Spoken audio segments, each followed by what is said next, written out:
दिल्ली के पूर्व मुख्यमंत्री अरविंद केजरीवाल ने आरएसएस प्रमुख मोहन भागवत से सीधे 5 सवाल पूछे और सियासी गलियारों में सन्नाटा पसर गया। आखिर क्यों? हमेशा विपक्षी दलों के बयान पर तेजी से पलटवार करने वाले भाजपा के खेमे में सन्नाटा पसरा हुआ है। क्या बीजेपी के शीर्ष नेतृत्व के पास इन सवालों का नहीं है कोई जवाब, या फिर यह सियासत का एक नया मोड़ है? आइए जानते हैं केजरीवाल के इन 5 सवालों के बारे में और उन पर संभावित जवाब। केजरीवाल का पहला सवाल। मेरा पहला प्रश्न है मोहन भागवत जी से। जिस तरह मोदी जी देश भर में लालच देके या ईडी और सीबीआई की धमकी देके डरा के दूसरी पार्टी के नेताओं को तोड़ रहे हैं, पार्टियां तोड़ रहे हैं, सरकारें गिरा रहे हैं, क्या ये देश के लिए सही है? मैं मोहन भागवत जी से पूछना चाहता हूं, क्या आप नहीं मानते कि ये भारतीय जनतंत्र के लिए हानिकारक है? पूछना चाहिए कि नहीं पूछना चाहिए मोहन भागवत जी? यह सवाल सीधे तौर पर उन घटनाओं पर उठाया गया है जहां बीजेपी पर विपक्षी सरकारों को अस्थिर करने और सत्ता हथियाने का आरोप लगाया गया है। महाराष्ट्र, मध्य प्रदेश और कर्नाटक जैसे राज्यों में केंद्रीय एजेंसियों का कथित रूप से दुरुपयोग कर सरकारों को गिराने की कोशिश की गई। इस संदर्भ में अब बीजेपी और ईडी पर राजनीतिक व्यंग में भी यह कहा जाने लगा है कि अगर बीजेपी और ईडी की प्रेम कहानी को देखें तो इसका पैटर्न कुछ इस तरह नजर आता है। एक नेता होता है, उसकी पार्टी से बीजेपी को खतरा होता है, और फिर ईडी आती है, नेता पर छापे पड़ते हैं, नेता बीजेपी में शामिल होता है और फिर अचानक वह नेता दूध का धुला कहलाता है। क्या यह सिर्फ आरोपों और केंद्रीय एजेंसियों के डर का इस्तेमाल करके विपक्षी सरकारों को गिराने और बीजेपी की सत्ता बनाने की सुनियोजित रणनीति है? क्या लोकतंत्र में इस प्रकार की राजनीति वाकई में उचित है? क्या ईडी सीबीआई का डर दिखाकर सरकारें गिराना लोकतंत्र के लिए हानिकारक नहीं है? अरविंद केजरीवाल का दूसरा सवाल। मेरा दूसरा प्रश्न है उनसे।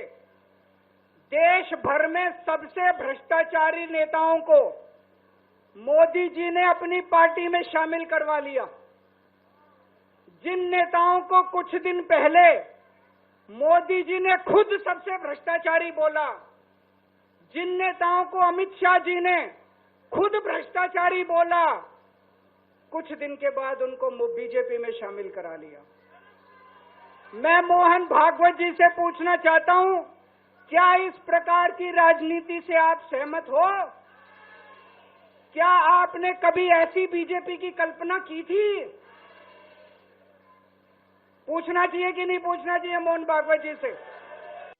यह सवाल बीजेपी की डबल स्टैंडर्ड पॉलिटिक्स पर है। हाल के वर्षों में विपक्षी दलों के कई नेताओं जिन पर भ्रष्टाचार के गंभीर आरोप थे, जैसे 22 जुलाई को अपने संसदीय दल की बैठक में भाजपा ने एक पुस्तिका जारी की थी, कांग्रेस शासित प्रदेशों में घोटालों की गाथा जारी की थी। उसमें उन्होंने शर्मा को कथित संसदीय दल की बैठक में मुख्य घोटाला बताया था। हेमंत अभी भाजपा शासित असम के मुख्यमंत्री हैं।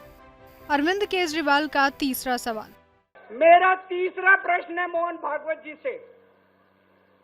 बीजेपी आरएसएस की कोख से पैदा हुई है कि नहीं है? कहा जाता है ये देखना आरएसएस की जिम्मेदारी है कि बीजेपी पथभ्रष्ट ना हो। मैं मोहन भागवत जी से पूछना चाहता हूं, क्या आप आज की बीजेपी के इन कदमों से सहमत हैं? क्या आपने कभी मोदी जी से ये सब ना करने के लिए बोला?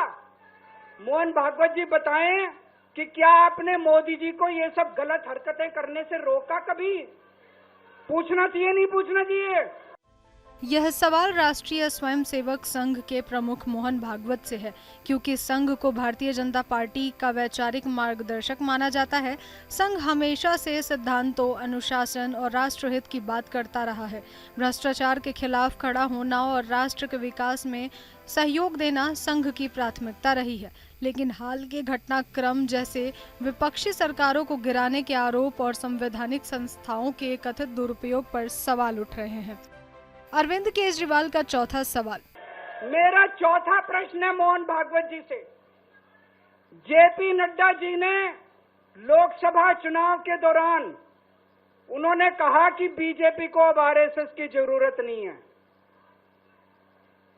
आरएसएस बीजेपी की मां समान है कि नहीं है? क्या बेटा इतना बड़ा हो गया कि मां को आंखें दिखाने लग गया? क्या बेटा इतना बड़ा हो गया कि आज मां को आंखें दिखाने लग गया? जिस बेटे को पाल पोस के बड़ा किया, जिस बेटे को प्रधानमंत्री बनाया, आज वो बेटा पलट के मां को अपनी आंखें दिखा रहा है। मातृतुल्य संस्था आरएसएस, आज वो बेटा अपनी मातृतुल्य संस्था को आंखें दिखा रहा है। मैं मोहन भागवत जी से पूछना चाहता हूं, जब नड्डा जी ने ये कहा तो आपके दिल पे क्या गुजरी, आप जरा बताइए इस देश को। क्या आपको दुख नहीं हुआ? मैं आरएसएस के हर कार्यकर्ता से पूछना चाहता हूं, जब नड्डा जी ने कहा कि हमें आरएसएस की जरूरत नहीं है, क्या आरएसएस के हर कार्यकर्ता को दुख नहीं हुआ? लोकसभा चुनाव के दौरान अखबार को दिए एक इंटरव्यू में बीजेपी के राष्ट्रीय अध्यक्ष जेपी नड्डा ने कहा कि पूर्व मुख्यमंत्री अटल बिहारी वाजपेयी के समय और मौजूदा समय में काफी कुछ बदल चुका है। उन्होंने कहा कि पहले हम इतनी बड़ी पार्टी नहीं थे और सक्षम थे। लोकसभा चुनाव के दौरान अखबार को दिए एक इंटरव्यू में बीजेपी के राष्ट्रीय अध्यक्ष जेपी नड्डा ने कहा कि पूर्व प्रधानमंत्री अटल बिहारी वाजपेयी के समय और मौजूदा समय में काफ़ी कुछ बदल चुका है। उन्होंने कहा कि पहले हम इतनी बड़ी पार्टी नहीं थे और अक्षम थे, हमें आरएसएस की ज़रूरत पड़ती थी, लेकिन आज हम काफ़ी आगे बढ़ चुके हैं और अकेले दम पर आगे बढ़ने में सक्षम है। इस बयान से संघ के कार्यकर्ताओं को दुख नहीं हुआ। आरएसएस और बीजेपी के बीच गहरे वैचारिक और राजनीतिक संबंध है। क्या इस तरह के बयान से संघ के कार्यकर्ता की भावनाओं को ठेस नहीं पहुंची?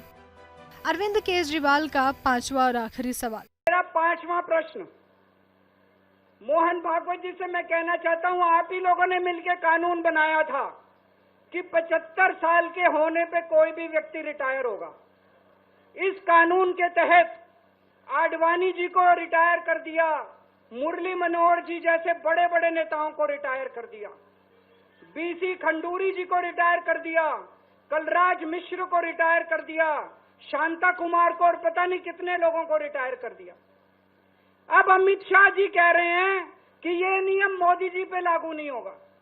तो मैं मोहन भागवत जी से पूछना चाहता हूं, क्या आप इससे सहमत हो कि जो नियम आडवाणी जी पे लागू हुआ वो मोदी जी पे लागू नहीं होना चाहिए? केजरीवाल का यह सवाल सीधे पीएम मोदी की उम्र से जुड़ा है। बीजेपी के शीर्ष नेता लाल कृष्ण आडवाणी और अन्य वरिष्ठ नेताओं को 75 वर्ष की उम्र के बाद सक्रिय राजनीति से दूर कर दिया गया था, लेकिन मोदी जी इस नियम के अपवाद बने हुए हैं। इस सवाल के जवाब में गृह मंत्री अमित शाह ने कहा था कि ये नियम मोदी पर लागू नहीं होता। तो क्या ये माना जाए कि ये सिर्फ आडवाणी और अन्य नेताओं को अपने रास्ते से हटाने के लिए था, या ये समझा जाए कि बीजेपी खुद के बनाए नियमों पर नहीं चलती? तो ये थे अरविंद केजरीवाल के सीधे 5 सवाल जो उन्होंने आरएसएस प्रमुख मोहन भागवत से पूछे हैं।